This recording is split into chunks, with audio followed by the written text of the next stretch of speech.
বারবার নিবেদন করে বলছিলাম যে হে ভগবান গেলে নিও,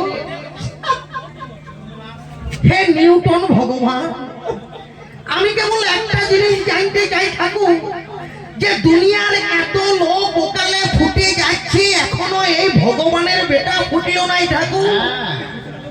হে তুই কবে আজ বেলাতে যাবি রে রোগা? শালা বাইপাসে এত লোক ফুটে যাচ্ছে, শালা তুই ফুটলি না? বলুন এইসব কথাগুলি সহ্য করা যায়?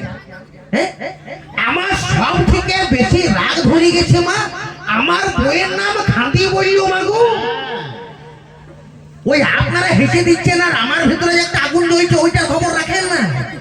আমি একটা ইয়ার্কি করে বলেছিলাম নাকি, আমি ইয়ার্কি করে বলেছিলাম যে দেখ ডিপ ডিপ করে জ্বলে টুনি আর তোর বউ পুনি, এইটা ইয়ার্কি করে কবি গানাতে ইয়ার্কি চলে।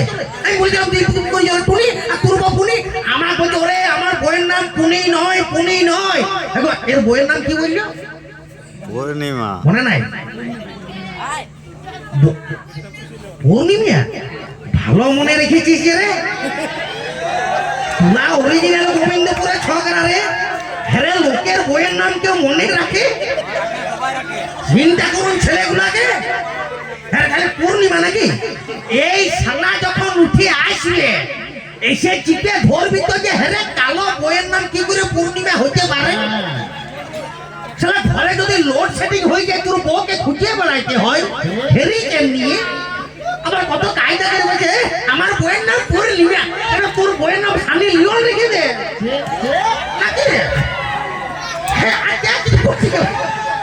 আস্তে ওরে বলবি বল, কথা বুঝিয়ে টুজিয়ে বল। কথাতেই বলে যে এমন কথা বলবি যাতে কেউ না বলে ঝুট, আর এমন জায়গায় বসবি যাতে কেউ না বলে ও। এদের বলারও ঠিক নেই, এদের বসারও ঠিক নাই। আমাকে বলছে ওরে আমাকে লাইট দেখাস না, লাইট দেখাস না, ভগবানেরও লাইট আছে না। সেটা কেমন না বলছো ভগবানের লাইট আছে, ভগবানের লাইট কিনা প্রদীপের আলো। ও মা আপনারা সন্ধ্যা আরতি করতে যান না? সন্ধ্যা আরতি করেন? আচ্ছা প্রদীপ নিয়ে কেন যান আপনারা বুঝেন? জানেন না? প্রদীপ নিয়ে কেন যায় না? প্রদীপের ভোল্টেজটা কম, প্রদীপের ভোল্টেজটা কম।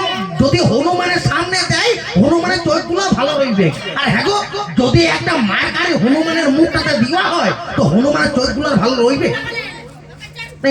এই পরে ভর্তি করতে হবে তো পুনর্দৃষ্টিতে। এই সময় এখনো পর্যন্ত জানে না যে দামটা কি জিনিস।